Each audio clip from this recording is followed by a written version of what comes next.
के किसी को सुनते हैं तो उतना पेशेंस रखना पड़ता है, ये मुझे लगता है। और एक्चुअली मैं 26 साल की हूँ। 2011 में चलती ट्रेन से मुझे कुछ बदमाशों ने, मैं वॉलीबॉल चैंपियन भी रह चुकी हूँ, 2011 में चलती ट्रेन से मुझे बदमाशों ने एक गोल्ड चेन पहनी थी, चलती ट्रेन से मुझे उठा के बाहर फेंक दिया था। लखनऊ से दिल्ली आ रही थी मैं।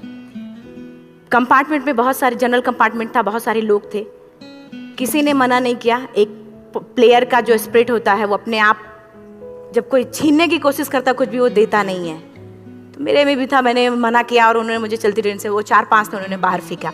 दुर्भाग्य ये था कि उसी समय दूसरी ट्रैक से ट्रेन आई और मैं उस ट्रेन में टकराई, फिर नीचे गिरी, दोनों ट्रेनें निकल गईं। कुछ देर बाद मैंने हाथ को ऐसे रख के उठने की कोशिश किया तो देखा कि मेरा पैर कट चुका था। थाई को उठा के देखा, मेरा पैर ऐसे जीन्स में लटका हुआ था, ब्लड फोर्सफुली निकल रहा, दूसरे पैर की हड्डियाँ टूट टूट के बाहर निकल चुकी थी। पूरी रात मैं चिल्लाती रही ट्रैक पे, छोटे छोटे पत्थर होते ऐसे चिल्लाती रही कि कोई बचा ले, कोई नहीं आया बचाने। और जब पूरी रात चिल्लाते चिल्लाते इतना कि मुझे दिखाई भी देना बंद हो गया, जब ट्रेन आता था तो वाइब्रेट होता था। इतना ही नहीं, फ्री का इनविटेशन भी लोगों को मिल गया था, कुछ लोगों को। ट्रैक पे आपने ट्रेन की ट्रैक पे छोटे छोटे चूहे देखे होंगे, मेरे कटे हुए पैर पे आग के मेरे पैर कुतर रहे थे। मैं ब्रेन कॉन्शियस मेरा पूरा काम कर रहा था मेरे, लेकिन बॉडी में कोई भी मूवमेंट नहीं था। पूरे पल में वही चीज़ें सोच कि कैसे मैं अपने आप को कैसे बचा पाऊँ। लेकिन करीब पूरी रात ऐसे बीता। सुबह गांव वालों ने मुझे बरेली डिस्ट्रिक्ट हॉस्पिटल यूपी में है, वहाँ पे हुआ था ये। सुबह गांव वालों ने मुझे उठाया, डिस्ट्रिक्ट हॉस्पिटल ले जाके रखा, तो फार्मासिस्ट, डॉक्टर, सीएम जितने लोग थे आपस में बातें कर रहे हैं, अरे हमारे पास तो एनेस्थीसिया नहीं है, ब्लड नहीं है, इसका इलाज शुरू करें तो हम कैसे करें। मुझे भी नहीं दिखाई तो नहीं, लेकिन मेरा सुनाई दे रहा था सब कुछ वहाँ पे। कहाँ से हिम्मत आई मुझ में, मुझे भी नहीं पता। मैंने बोला वहाँ पे कि सर जब मेरा पूरा पैर कटा, तब मैंने इतनी देर रेलवे ट्रैक पे थी, मैं उस चीज़ को बर्दाश्त किया, तो अभी तो आप मेरे अच्छे के लिए मेरे पैर काटेंगे। शायद आपको यकीन नहीं होगा, या फिर कभी आप लोगों ने ये चीज़ नहीं देखी, कोई डॉक्टर या फार्मासिस्ट अपना ब्लड दे के किसी पेशेंट को बचाया। मेरी इस बात को सुनने के बाद वहाँ के डॉक्टर और फार्मासिस्ट दोनों ने एक एक यूनिट ब्लड दिया और मेरे पैर को बिना एनेस्थीसिया अलग कर दिया गया। आज भी मैं उस दर्द को महसूस करती हूँ, जब भी मैं जब बोलती हूँ तब मैं वो चीज़ें महसूस करती हूँ।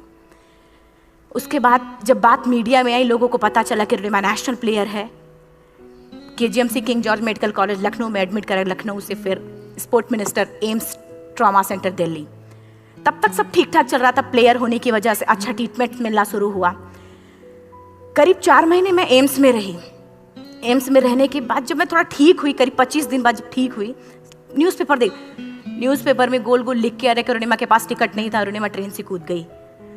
उसका खंडन किया घर वालों ने, फिर बोला कि अरुणिमा सुसाइड करने गई थी। जिस लड़की का शरीर का एक अंग कट चुका, पूरी जिंदगी का पता नहीं कि व्हील चेयर है, बैसाखी या पता, यहाँ तक कि मेरे स्पाइन में 3 फ्रैक्चर था, मुझे ये भी नहीं पता था कि मैं बेड से उठ भी पाऊंगी कि नहीं। अंदाजा लगाया जा सकता, सिर्फ अंदाजा लगाया जा सकता है कि उसकी दिलो दिमाग पे क्या चल रहा होगा, उस परिवार की क्या स्थिति रही होगी जब जिस परिवार की एक यंग एज लड़की का इस तरीके का सिचुएशन हुआ हो। फिर भी कहते हैं कि जहाँ चाह होती वहाँ राह मिली जाती है। एम्स के हॉस्पिटल के बेड पे मैंने डिसाइड किया, क्योंकि अपनी बातें हम चिल्ला चिल्ला के करें, वो सिस्टम की इतनी हाई लेवल की बातें हो रही थी कि हम एक मध्यम वर्गीय फैमिली से थे, हम अपनी बातें चिल्ला चिल्ला के कह रहे थे, लेकिन कोई नहीं सुन रहा था। लेकिन कहते हैं मैंने अपने दिल, दिमाग, अंतरात्मा से ये चीज़ सोच लिया कि ठीक है, आज आपका दिन है, जितना चाहो बोल लो, एक दिन तो मेरा दिन आने वाला, मैं प्रूफ कर दूंगी कि मैं क्या हूँ, मैं क्या थी, ये मैं प्रूफ कर दूंगी। हॉस्पिटल के बेड पे डिसाइड किया वॉलीबॉल नहीं, लाइफ का सबसे टफ गेम करना है, तब मैंने माउंटेनिंग चुना। जब मैंने माउंटेनिंग कहने और करने में बहुत फ़र्क होता है। जब मैंने माउंटेनिंग की बात सोची और लोगों के सामने, सबसे बड़ी चीज़ थी सही गाइडेंस में ट्रेनिंग लेना, दूसरा स्पॉन्सरशिप। इतना बड़ा एक साथ तो मैंने 40 से 50 लाख मैंने वाकई में कभी नहीं देखे थे पहले। मेरे लिए बहुत बड़ी चीज़ थी वो इकट्ठा कर पाना। जब मैंने लोगों के सामने रखा कि मैं माउंटेनिंग करना चाहती हूँ, एवरेस्ट के लिए मुझे ट्राई करना है, हर किसी ने मुझे बोला कि क्या है, पागल हो चुकी हो क्या, तुम्हारा दिमाग खराब हो चुका, तुम कभी नहीं कर सकती माउंटेनिंग। एक पैर आर्टिफिशियल है, दूसरे में रॉड है, और तुम्हारा दिमाग खराब है, स्पाइन में भी फ्रैक्चर है, तुम पागल होगे, चुपचाप कोई नौकरी करो, जीवन यापन करो। क्योंकि लोगों का सबसे बड़ा प्रॉब्लम ये होता, लोग फिजिकल देखते, पैरों को मेरी अंतरात्मा में क्या चल रहा था वो तो किसी को पता ही नहीं था। मुझे लगता है कि आज यहाँ पे मैं भी सुबह से देख रही हूँ, इतने अच्छी अच्छी चीजें मैंने सीखी यहाँ पे। बहुत बड़े बड़े स्पीकर को शायद आप लोगों ने भी सुना। आज मैं भी आपको यहाँ पे कि चाहे जितना मोटिवेट करूँ, चाहे जितना चीज़ें मैं बताऊँ, लेकिन मुझे लगता है सबसे बड़ा मोटिवेटर कौन होता? आप खुद। जिस दिन किसी भी लक्ष्य के प्रति आपकी अंतरात्मा जाग गई, आपको कोई नहीं रोक सकता उस लक्ष्य को पाने में। ये मैं किताब से बातें नहीं बोल रही हूँ, ये मैं एक एक पल मैंने मैं कोई भी किताब की बातें नहीं, एक एक पल आज जो मेरा 26 साल का एक्सपीरियंस है वो मैं बता रही हूँ सिर्फ आपको। उसके बाद किसी तरीके से मैनेज किया मैंने। भाई साहब, मेरा परिवार मेरा बैकबोन था। परिवार ने मुझे, भाई साहब ने मुझे कहा कि मैडम बछेंद्री पाल जिन्होंने 1984 में एवरेस्ट समिट किया, उनसे मिलते हैं, वो जरूर कुछ ना कुछ करेंगे। हॉस्पिटल से निकलने के बाद मेरे राइट लेग में स्टिचेस लगी थी। मैंने डायरेक्टली घर जाने की बजाय, जब लोग ये सोचते हैं कि मुझे अपना जीवन यापन कैसे करना है, जब लोग ये सोचते हैं कि मुझे अपनी ज़िंदगी के, मेरे दिमाग में सिर्फ 2 चीज़ें चल रही थी, मुझे इनका जवाब कैसे देना है और एवरेस्ट समिट कैसे करना है। फर्स्ट तुरंत गए बछेंद्री मैम के पास। जब मिले, मैम ने फर्स्ट टाइम जब मुझे देखा तो उन्होंने कहा, अरुणिमा, उनकी आंखों में आंसू आ गए। उन्होंने बोला, अरुणिमा, तूने ऐसी हालात में एवरेस्ट जैसे दुरूह पहाड़ के बारे में सोचा तो तूने अपने अंदर तो एवरेस्ट फतह कर लिया, अब तो सिर्फ लोगों के लिए। मेरे परिवार को छोड़ के बाहर की पहली ऐसी महिला थी जिन्होंने मुझ पे भरोसा किया था कि हाँ अरुणिमा, तुम कर सकती हो। मेरे लिए वही बहुत बड़ी चीज़ थी। प्लानिंग भी कर ली, मैम भी मिल गई, सब हो गया। लेकिन जब उतरते हैं फील्ड में तब पता चलता कि हम क्या हैं। रोड हेड से मैं पहुंच गई। मैडम ने कहा कि ठीक है, तुम्हारे कहने, तुम्हारे सोचने से कुछ नहीं होगा अरुणिमा, प्रूफ करो कि कर सकती हो। मैंने कहा बस एक मौका चाहिए मुझे। वाकई में जब मैं माउंटेन में पहुंची, रोड हेड से बेस कैंप लोगों को 2 मिनट लगता था, मुझे 3-3 घंटे लगते थे, क्योंकि मेरे राइट लेग की हड्डियां भी नहीं जुड़ी थी। लेफ्ट मेरा आर्टिफिशियल लग चुका था, लेकिन स्टंप एकदम रेड, उसका मतलब घाव एकदम नए थे। मैं अगर पैर रखती थी तो मेरे पैर से जोर से अगर दबा देती थी तो पैर से मेरे ब्लड आने लगता था। सारे लोग नॉर्मल थे वहाँ पे। हर कोई ये बोलता कि एक पीक के लिए जाते थे तो हर कोई मुझे ये बोलता कि अरुणिमा, तुम धीरे धीरे आओ। मेरे दिमाग में हर बार यही बात चलती थी कि क्या है, मैंने एवरेस्ट का प्लान किया, मैं इनके बराबर भी नहीं चल पा रही हूँ। खुद से संकल्प लिया कि कोई बात नहीं, एक दिन ऐसा आएगा कि मैं इनसे पहले जाऊंगी। और आपको शायद यकीन ना हो, आने वाले 8 महीने बाद पूरा का पूरा वेट उठा के बेस कैंप से साथ निकलते और टॉप पे पहले पहुंचते। ऐसे करके देखते थे कि अरे ये लोग तो पीछे। खुशी होती थी। उससे भी ज़्यादा मुझे खुशी तब होना शुरू हुआ जब वो सारे लोग आके मुझसे ये पूछते, मैडम खाते क्या हो, बता दो।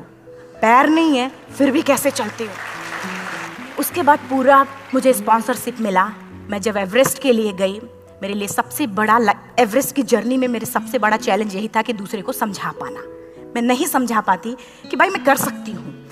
जब मैं एवरेस्ट के लिए गई, शेरपा को जब ये बात पता चला कि मेरा प्रोस्थेटिक लेग है, आर्टिफिशियल लेग है, दूसरे में रॉड, बोला नहीं ले जा सकता, इसकी वजह से तो मेरी भी जान जाएगी।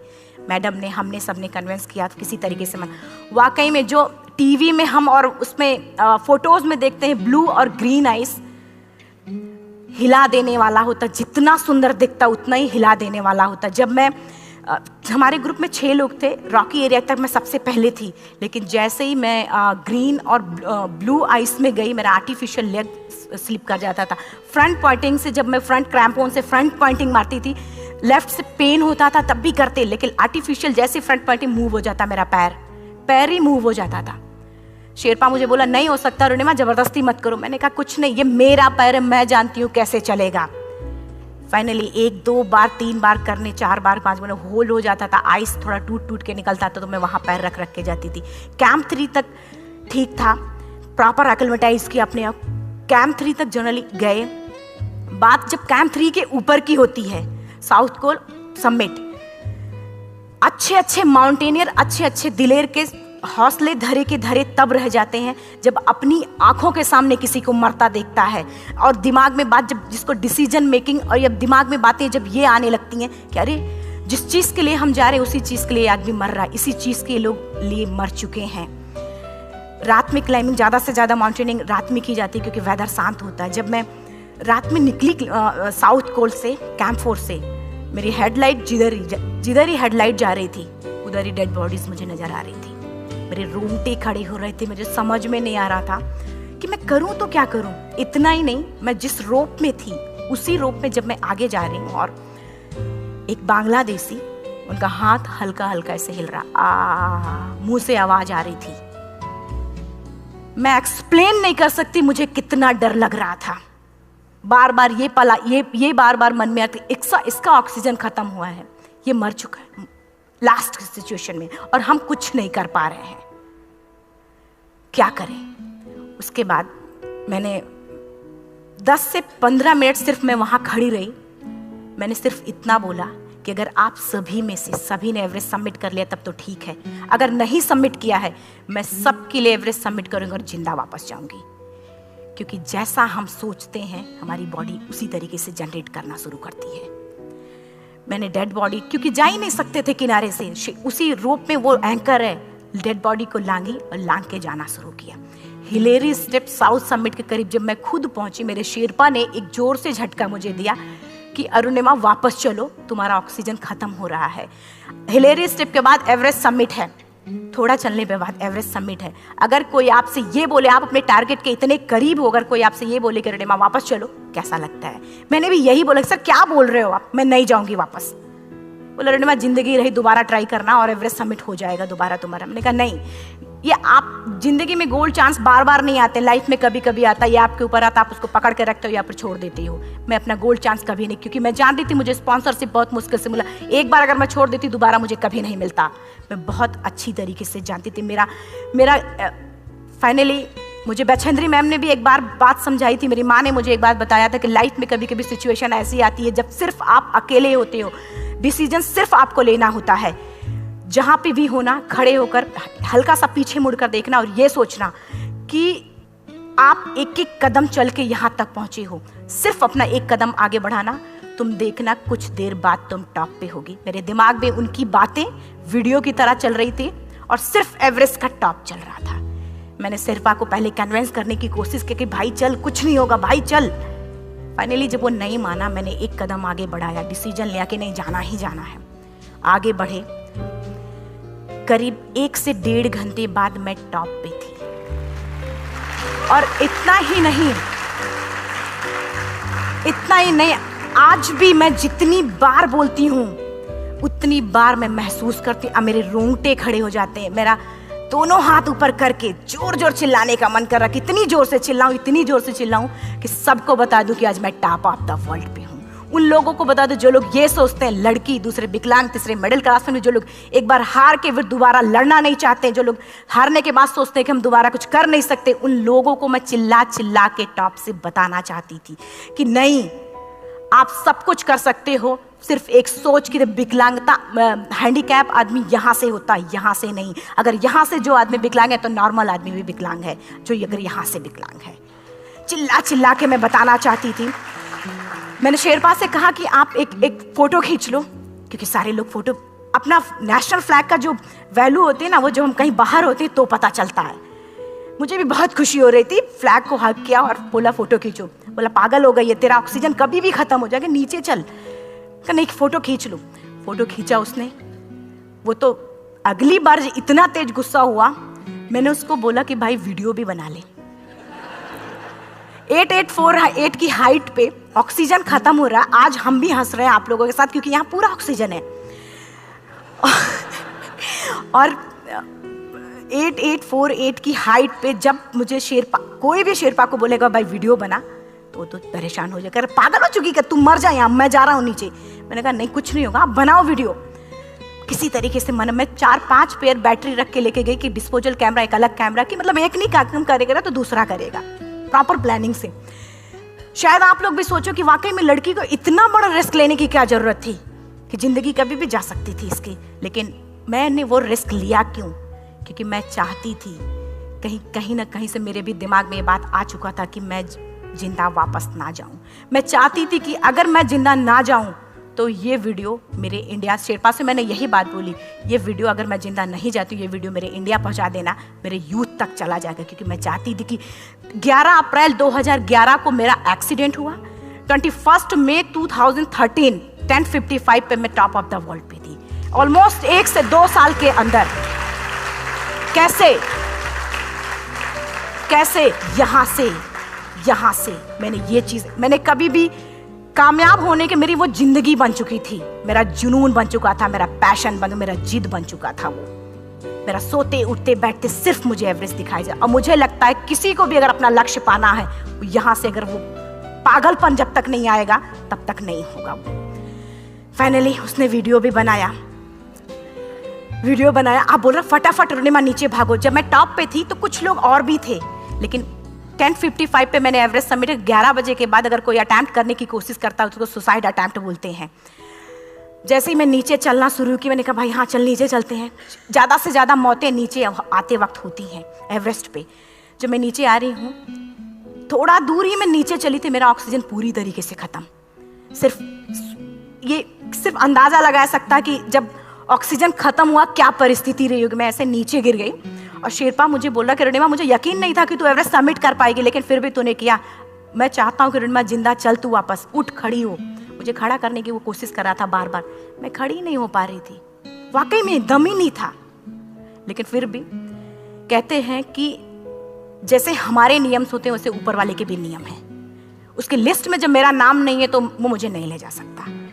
अगर दूसरी चीज, मेरा कॉन्सेप्ट एकदम क्लियर हो चुका था। जब रेलवे ट्रैक पे मैं थी, रेलवे ट्रैक पे 7 घंटे में पड़ी थी, 49 ट्रेन अप डाउन हुई थी, तो मेरा कॉन्सेप्ट एकदम क्लियर हो चुका था। इसका मतलब है कि ऊपर वाले ने अगर मुझे कुछ बचाया है तो कुछ ना कुछ इतिहास रचने के लिए बचाया है।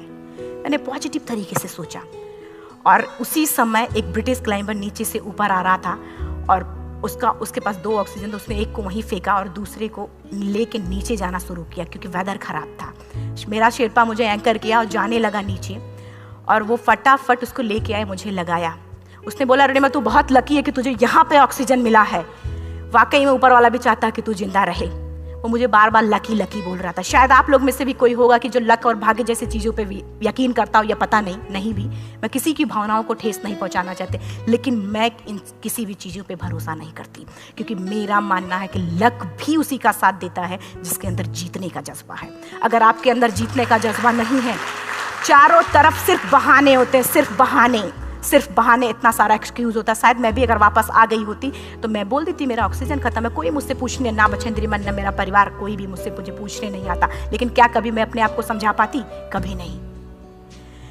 फाइनली जो भी था, लक भाग्य किस्मत में नीचे आ रही थी, बहुत खुश थी। माउंटेन, डेड बॉडीज, मेरा शेरपा, ये लोग थे। मैं किसी से शेयर भी नहीं कर पा रही थी कि अरे मैंने एवरेस्ट समिट किया, किसी से शेयर भी नहीं कर पा रहे थे। फटाफट मैंने नीचे हील मार के, हमारे से हील मार के नीचे आ रहे थे। एकाएक मेरा प्रोस्थेटिक लेग, पूरा का पूरा लेग ही निकल गया। -60 डिग्री तक टेम्परेचर डाउन हो जाता है एवरेस्ट पे। मेरा हाथ वगैरह ये सब ऐसे मूवमेंट, ऐसे मुड़ नहीं रहा था, ब्लड निकलने लगा था, ये सब यहाँ पे। मुझे शेरपा से मैं बोल रही हूँ कि ऑलरेडी मेरा पैर कटा हुआ है, अगर दिमाग में ये बात है कि मेरा हाथ भी काटना पड़ेगा, कैसा लगेगा मेरा दिमाग? क्योंकि ये ऐसा मूवमेंट, रेड 3 स्टेज होती हैं। रेड मेरा हो चुका था, रेड, ब्लैक, ब्लू, ब्लैक हो तो काटना पड़ेगा। तो बार बार मैं बोल रही हूँ शेरपा से कि भाई हाथ मेरा कुछ हो रहा है, इसमें मूवमेंट नहीं हो रहा है, यहाँ सबसे ब्लड हो। बोला अरुणिमा कुछ नहीं, जितना नीचे जाएंगे उतना अच्छा होगा। प्रोस्थेटिक लेग मेरा निकल चुका है, मैं रुकी हूँ, मेरा ऑक्सीजन चल रहा, बड़े मुश्किल से लक भाग्य किस्मत जो भी था मुझे मिला था। शेरपा मेरे आगे है, लास्ट मोमेंट तक वो मुझे बोलेगा, अगर वो मैं नहीं चलती वो मुझे छोड़ के चला जाए। गलती उसकी भी नहीं होती, क्योंकि वो क्या करे, क्लाइंबर की वजह से या तो अपनी जान वो भी दी, गलती उसकी भी नहीं है। लास्ट में मेरी आंखों से आंसू निकलने लगा। मैंने सोचा क्या करूं अब, रोने अपने आप आंसू कहीं ना कहीं से आ ही जाता है। दूसरे पल मुझे समझ में आ गया कि रोने धोने से कुछ नहीं होगा। मैंने आंसू को पोंछा और रोप, जो मेरी रोप थी, रोप को पकड़ा, दूसरे हाथ से आर्टिफिशियल लेग को, पैर को घसीट के चलना शुरू हो गया, क्योंकि मेरे पास यही था, ये तो दूसरा था, गिव अप कर दो ही चीज़ थी। पैर को घसीट चलना शुरू हुआ। कुछ दूर नीचे चलने के आने के बाद रॉक था, उसमें घुसे, पैर को खोला, सही किया, फिर नीचे चलना। Camp 4 to summit to camp 4 3500 feet है, और इसमें टोटल जनरली लोग 16 से 17 घंटे में समिट कर लेते हैं। मुझे टोटल 28 घंटे लगे थे। हर माउंटेनियर, चाहे बाहर का या फिर इंडिया का, हर किसी ने ये मान लिया था कि अरुणिमा जिंदा वापस नहीं आएंगी। हर किसी ने ये चीज़ मान लिया था। लेकिन मुझे लगता, जब मैं वापस साउथ कोल पहुंची, जब मैं टेंट का जिप खोला, मैंने हर किसी ने कहा कि अरे तू यहाँ है, हम तो सब सोच लिए थे तू चली गई। हर किसी ने ये बोला था। फिर सब खुशी मना रहे थे हम सब। देखिए, ये सब बताने का मेरा सिर्फ एक मकसद था कि सब कुछ हम में है, हम जैसा चाहें वैसा कर सकते हैं। ऑलरेडी टाइम हो चुका है। मैं एक चार लाइन की पंक्ति सिर्फ बोलूँगी। मैं एक्चुअली, मेरा एम है कि मैं वर्ल्ड के जो कॉन्टिनेंट हैं, कॉन्टिनेंट के हाईएस्ट पीक समिट करूं। एशिया का एवरेस्ट हो चुका है, अफ्रीका किलिमंजारो हो चुका है, यूरोप का एल्ब्रुस हो चुका है। 23 नवंबर को मैं जा रही हूँ ऑस्ट्रेलिया हाईएस्ट पीक के लिए। बस आप लोगों की गुड विशेस चाहिए। और 4 लाइन, अभी तो इस बाज की असली उड़ान बाकी है, अभी तो इस बाज की असली उड़ान बाकी है, अभी तो इस परिंदे का इम्तहान बाकी है, अभी अभी मैंने लांघा है समुद्रों को, अभी तो पूरा आसमान बाकी है। Thank you so much, thank you.